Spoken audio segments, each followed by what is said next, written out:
What's up, YouTube fam? Y'all already know who it is and what it is. I'm your host, Major, and this is the Doghouse, baby. Yeah, we back at it with another video talking about these Georgia Bulldogs that has been entering the transfer portal. Now, I know a lot of people, when they see these guys going, or when they hear about these guys going into the transfer portal, some people get upset, some people get mad, you know what I'm saying? And I'm guilty of it at some point of getting mad.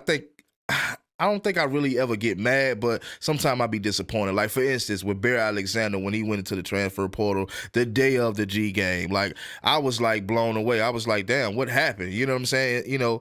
Obviously, he probably was unhappy. When you see a guy do something like that, he was definitely unhappy. I don't know if he felt like he wanted to get his start right then and there, and maybe they would, because, when it comes to the defensive line, man, they constantly rotate. You know what I'm saying? For more than one reason. They constantly rotate, you know what I'm saying? So I feel like he would have had a prominent career at Georgia. He just probably didn't have the patience at the time. So it is what it is, man. He's long gone. Then you got Jermaine Burton, you know what I'm saying? Now, Jermaine Burton obviously got some serious issues with Georgia. He taunting the fans and things at the SEC championship game once they won.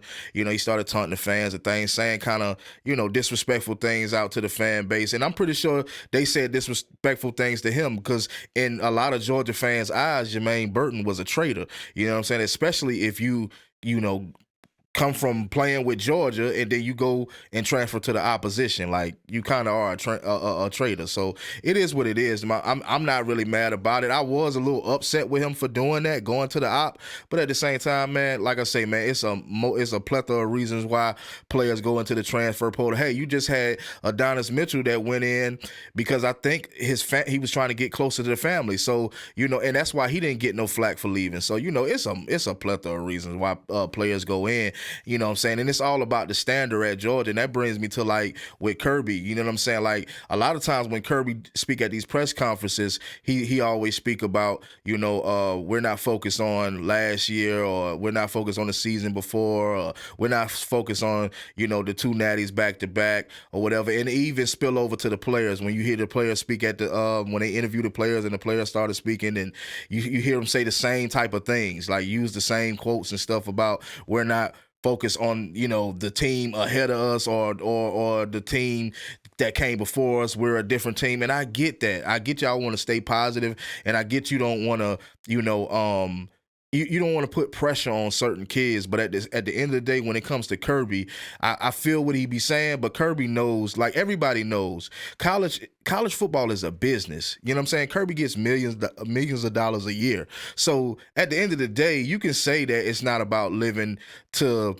filling the last season, you know what I'm saying, like filling their shoes from last season, or we're not where you can say that. And I get it that you're not trying to, like I said, you're not trying to put so much pressure on the newer guys coming in, but at the end of the day, like I say, it's a business. So I'm not saying Kirby's lying, but let's be real, college football is a business. You get paid millions of dollars a year, and you get paid that to win.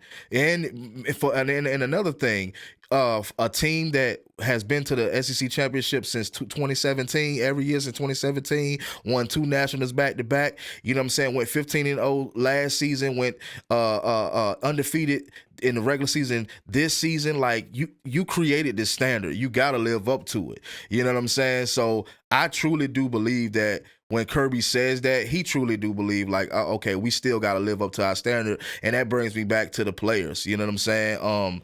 A lot of players go in because they can't live up. Some of them, now, not all of them. I'm not trying to say that every one of them can't live up to the Georgia standard, but sometimes, hey, man, at Georgia, the competition is thick, and sometimes it's hard to live up to that standard. You know what I mean? A lot of players want to go ahead and get their shot right then and there.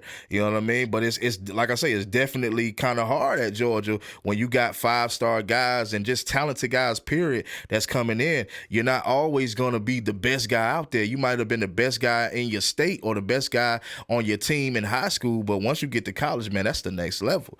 You feel what I'm saying? But yeah, let's start with Darius Smith, man, an outside linebacker. Now, I haven't heard much about Darius Smith. I think I did, see him once he committed and things like that, but I hadn't heard too much about him as far as him being at Georgia. Another guy I haven't heard too much about, Jonathan Jefferson, defensive lineman. like I said, hardly heard anything about him. This guy we heard a lot about, in high school and once he committed to Georgia, Brock Vandagriff. Most people know and some don't know, but he just recently committed to Kentucky. I feel like he might be a good fit at Kentucky. You know what I'm saying? Kentucky at this point really need a quarterback. They kind of took a step back from Will Levis, but I don't know, man. Brock Vandagriff might, take off over there. Kudos to him. Then you got C.J. Madden, outside linebacker. Now, I hadn't heard much about C.J. Madden, but when it comes to that defense, man, we constantly rotate guys, and the defense is where all the 5 stars is at. So he's one of those guys that probably felt like, he wanted to get his shot somewhere else. He might be able to start somewhere else because of the competition at Georgia. Not saying he can't handle the competition. I'm not saying that they can't handle it, but sometimes it gets kind of thick and it's kind of to the point where like, hey, man, I got to get my shot. I got to be seen. You know what I'm saying? I got to get my stats up. You know what I mean? So I get for some players. Then you got Jackson Meeks, wide receiver. Now, he's one of those guys that we seen from time to time. You know what I'm saying? Mostly we seen him mostly this season because our offense has been dinged up from the running backs to the wide receivers. So we seen a little bit of Jackson Meeks. I don't feel like we seen a whole lot from him, but we seen a good bit from him.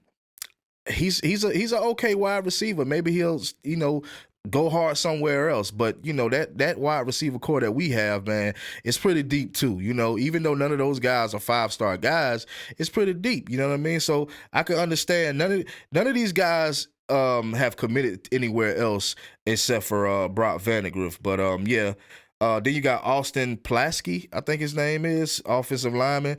All right, now when it comes to that offensive line, like that's a tough spot too.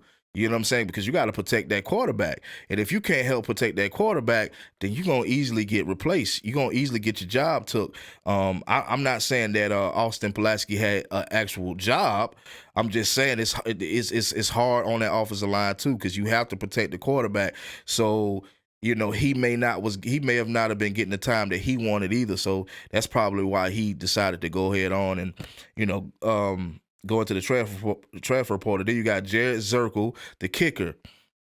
I thought Jared Zirkle was going to be our new starting kicker, but I guess things really didn't work out for him. Then you got E.J. Lightsky. He's a linebacker. Now, I hadn't heard anything about this guy, E.J. Lightsky. Have y'all heard about him? I hadn't heard anything about this guy, but like I say, we deep on that defense side of the ball. We got a lot of 5-star guys over there. You know what I'm saying? So competing with guys like Smile Munden and Dumas Johnson and C.J. Allen, like it's gonna be real tough to get a spot on that defense side of the ball. But then you got Mekhi Muse, wide receiver. Now Mekhi Muse, it's kind of the same situation with Jackson Meeks. Like, the only difference with Mekhi is he's not the average size of a receiver. You know what I'm saying? Normally you see a receiver 6 feet or better. You know what I'm saying? But Mekhi is like 5'8" and like 170 some pounds. You know what I mean? He kind of gets sucked in and kind of get pushed back to the back when it comes to these guys that we already have, like Dylan Bell and Aaron Smith and Ladd McConkey, and even though he's getting ready to leave, and Brock Bowers, even though he's getting ready to leave, and Marcus Roseman, Jack Saint, I don't know what he's gonna do, but he kind of get pushed back to the back burner, man. And I understand why he does. I truly do understand why he wanted to try his luck somewhere else. He might be a good running back though. He might want to try that position. I don't know. Nyland Green, cornerback. Now I've seen Nyland Green for a good bit of time. I've seen him. I haven't seen things on the field that I could say why he wasn't starting at quarterback, but obviously the coaching staff have. So, that's, and he probably feel like he's good enough to get his start somewhere else. So he like, hey, man, I got to go. If I can't get my start here and I've been here longer than some of these guys, I got to go somewhere else. And I truly understand him, like 100%. Then you got Xavier Sorey, a linebacker. Now, I've been seeing his name a lot too, but I haven't seen much production on field with Xavier Sorey. I've seen him from time to time, glimpses and things like that, but not as much. And I'm not going to sit here and lie and say I've been really paying attention as much, but I paid attention to the main guys, you know what I'm saying? And his name, you rarely hear it. So You know, man, like I said, man, these guys is going in to the transfer portal. Hopefully that, they get somewhere and, do the best they can wherever they go. You know what I'm saying? There's much luck and much respect and love to those guys. You know what I'm saying? But yeah, man, a lot of these guys are still, and they still saying, "Hey, man, I'm a dog. Even though I'm transferring, I still got that dog in me." So that lets you know Kirby has built a culture over there where these guys is not. They're not feeling like they're unwanted. They're not feeling like it's issues. I think Bear Alexander and Jermaine Burton was the only two guys that probably had like some type of issue over there. You know what I'm saying? But outside of that, most of these guys that's going into the transfer portal is going in, you know what I'm saying, no problem at all, nothing negative being said, you know what I mean? So that's a good thing. At least at Georgia, the players is wanting to be there. You know what I mean? Like I said, man, and for those guys that's coming in, the young guys coming into Georgia, man, the competition is thick. So if you can't handle competition, don't come to Georgia. If you want to go up against the competition, come on to Georgia. If you feel like you can stand with that competition, man, come on to Georgia. We'll love to have you at Georgia. You know what I'm saying? We like dogs. We love dogs. I'm a dog. You a dog that's watching. We love dogs. You know what I mean? But that's all I got for y'all tonight, man. Y'all already know who it is and what it is, man. It's the Dog House, baby, and we out.